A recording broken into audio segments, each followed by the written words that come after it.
कितनी बड़ी हानि होती है, इसका हम आपको वर्णन कर रहे हैं, जिससे आपको पता चलेगा कि कितनी बड़ी हानि हो जाती है। हमारे पूज्य गुरुदेव के पास श्री हरिराम बाबा विराजते थे, भगवत प्राप्त सिद्ध संत थे। 3 बार श्री कृष्ण का प्रत्यक्ष दर्शन उनको हुआ था। हरिराम बाबा जिनके पद कभी कभी हम गाते हैं, ये संत करुण पुकार जिनकी पुस्तक है, पूज्य गुरुदेव भक्तमाली जी ने उनकी पुस्तक उनकी आज्ञा लेकर उनके जीवन काल में ही प्रकाशित कराई थी। ये संत थे, ये वृद्ध संत। 104 वर्ष की आयु में भगवत धाम प्रयाण हुआ। बड़ा दिव्य जीवन था, अद्भुत थे महापुरुष। अब इतने से ही आप समझ लीजिए कि उनकी जब प्रेमोन्माद की अवस्था थी तो पूज्य गुरुदेव भक्तमाली जी ने कहा, श्री चैतन्य चरितामृत में महाप्रभु के जो प्रेम के लक्षणों का वर्णन है, बोले वो किसी मनुष्य में संभव नहीं है, लेकिन पूज्य हरिराम बाबा के श्रीअंग में हमने उनको प्रकट देखा। अच्छा, कोई बताओ, पढ़ा लिखा आदमी यहाँ बैठा हो, बताओ, गन्ने के खेत में कोई पहलवान भी दौड़ लगा सकता है क्या? बोलो, गन्ने के खेत में कोई दौड़ लगा सकता है क्या? दौड़ ही नहीं सकता है। थोड़ा ही चलेगा तो सारा शरीर छिद जाएगा। बाबा की प्रेमोन्माद की अवस्था थी। गिरिराज जी से जब जगन्नाथ जी के लिए पैदल चले, उसमें पूज्य गुरुदेव भक्तमाली जी और श्री चित्रकूट वाले पुजारी श्री रामचंद्र दास जी, ये दोनों महापुरुष महाराज जी के साथ, हरिराम बाबा के साथ थे। तो बाबा को प्रेमोन्माद में जब भगवत विरह होता और प्रेम में विभोर होते, तो ये नहीं देखते कि सामने क्या है। गन्ने का खेत दिखाई पड़ गया, कोसों तक गंगा जी के खेतों में, कोसों तक चीरते हुए गन्ने के खेत को चले गए। सारा शरीर रक्त रंजित हो रहा है, बाबा मूर्छित पड़े हैं। 24 घंटे की मूर्छा।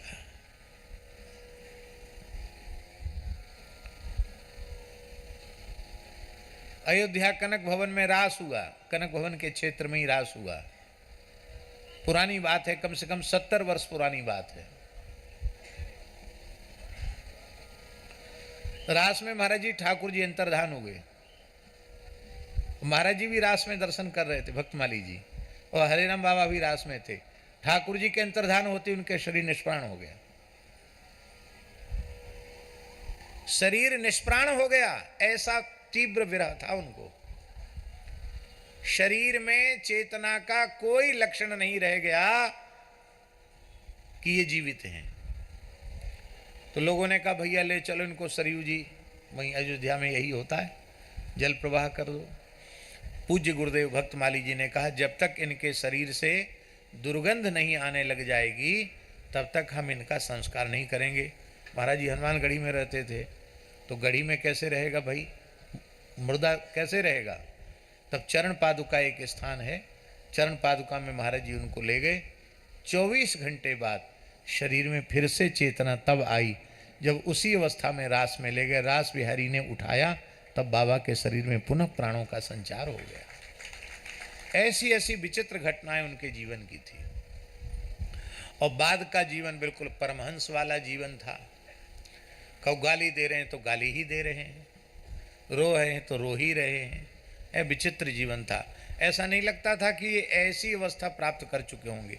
अब पता नहीं वो अपने स्वरूप को छिपाए थे या क्या थे। तो एक दिन उनको धुन सवार हो गई हरिराम बाबा को। हम लोग ही सेवा करते थे, उनकी कूल्हा टूट गया था, तो उनको उठा करके ले जाना शौचालय में, उनको स्नान कराना, उनका शुद्धि भी अपने हाथ से ही करनी पड़ती थी, और उनको अचला लंगोटी पहनाना, प्रसाद पवाना। वृद्ध शरीर था। महाराज जी सेवा करते थे, हम लोगों को सेवा का सौभाग्य मिलता था उनका। तो वृद्ध थे, थोड़ा खींचतान तो होती है उठाने के धरने में। वो गाली देते थे, नरकों में जाएगा, तेरा नाश हो जाएगा, यूँ हो जाएगा, ऐसा बोलते थे। पापी कहते थे, दुष्ट कहते थे। तो हम लोग प्रसन्नतापूर्वक उनकी बात सुन करके सेवा करते थे। महाराज जी ने कह दिया था, ये जो कुछ कहें सब आशीर्वाद है।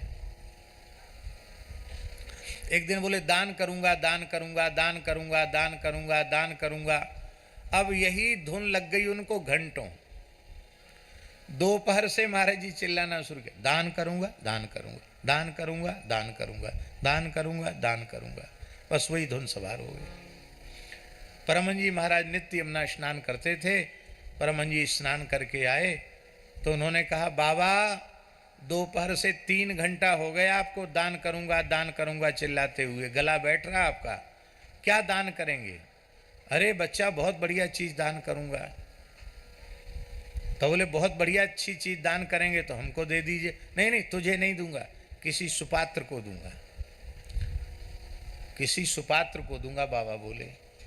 तो हम पीपल के नीचे बैठकर, छत के नीचे बैठ के पढ़ा रहे थे विद्यार्थियों को व्याकरण, और परमहंस जी गीले कपड़े में ही हमारे निकट आए और सीधे ही मेरा हाथ पकड़ लिया, चलो चलो पंडित जी चलो, बाबा बहुत बढ़िया चीज़ दान करना चाहते हैं।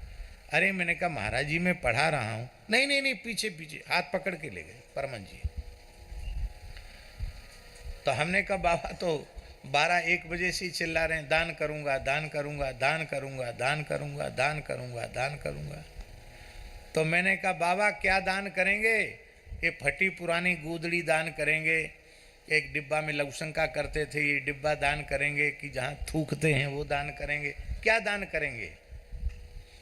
नहीं नहीं बच्चा ये सब चीज़ नहीं, बढ़िया चीज़ दान करूंगा। लाला संकल्प ला, जल ले हाथ में।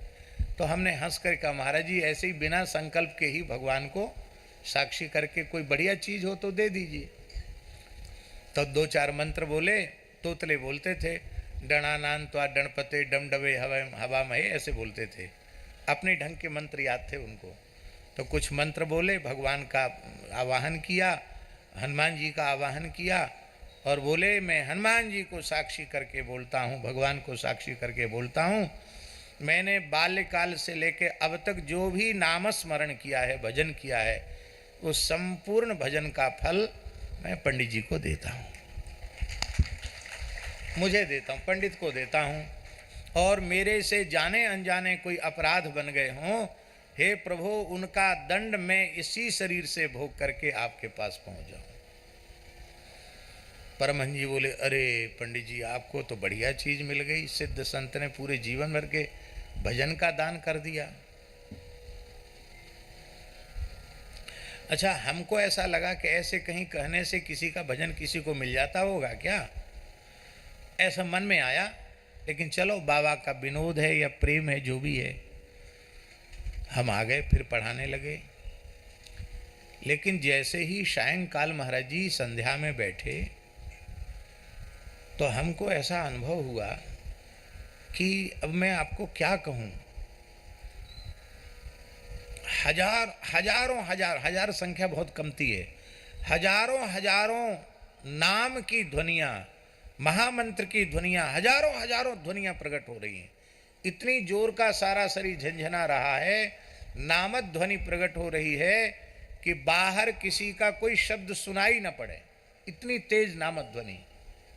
एक व्यक्ति नहीं बोल रहा है, ऐसे लगते जैसे बड़ी तीव्र अखंड तैल धारावत कोई असंख्य नाम प्रकट हो रहे हैं, ऐसा लगा। और न तो पढ़ने का मन समाप्त हो गया, पढ़ाने का मन समाप्त हो गया, किसी की तरफ देखना अच्छा न लगे, किसी से बोलना अच्छा न लगे, बस ऐसे लगे कि बस ऐसे चुप बैठे रहो और नाम श्रवण करते रहो, ऐसा लगे।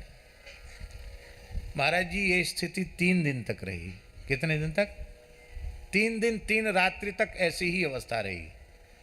और चौथे दिन मैंने परमहंस जी से कह दिया, उसी समय बंद हो गई। और मैंने परमहंस जी को कहा भी कि महाराज जी आपको कहने के बाद बंद हो गई। बोले आपको कहना नहीं चाहिए था, लेकिन चलो आपने मन में संदेह किया था तो अभी स्पष्ट मान लो कि संत ने आप पर कृपा कर दी। अब हम आपसे पूछते हैं, मान लो हमने किसी से न कहा होता और हम भले ही बिल्कुल कथा न कहते, न कथा न बाँचते और न किसी स्थान के उसमें उसको दूसरा शब्द कहना अच्छा नहीं है, माने दूसरे व्यवहार में न पड़ते और ऐसी ही अवस्था हमारी हो जाती, अवधूत परमहंस की तरह, न किसी की तरफ देखते, न किसी की सुनते, न किसी से कुछ बोलते, निरंतर नाम रस का आस्वादन करते तो कितना बढ़िया होता। लेकिन अब वह सपना हो गया, अपने पुरुषार्थ से वह संभव नहीं। लगता है ये सब भगवान को कराना था, इसलिए बस वो एक झलक दिखाई और जय सिया राम। तो आज तक पश्चाताप होता है। और ये बात शायद हमने पहले कभी कही नहीं, पहली बार कही है अपने इतने बड़े जीवन में, पहली बार ये बात मैंने कही है। इसलिए नए साधकों से मेरी प्रार्थना है, कथनचित भगवान की कोई अनुभूति हो जाए तो इसे अपने साधन का फल नहीं मानना, इसे हरिगुरु संतों की कृपा का फल मानना। दीनता का भाव सदा हृदय में बढ़ता रहे, भरा रहे, यही सबसे उत्तम है, यही सबसे बढ़िया चीज है। तो आज्ञा पालन करना ही सबसे बड़ी सेवा है। और आज्ञा पालन करने से जब महत्पुरुषों का हृदय प्रसन्न होता है और उनकी प्रसन्नता से जो वस्तु मिलती है वो वस्तु अपने पुरुषार्थ से, अपने साधन से नहीं मिल सकती है। इसी को गोस्वामी जी ने कहा, यह गुण साधन ते नहीं होई, तुम्हारी कृपा पाव कोई कोई।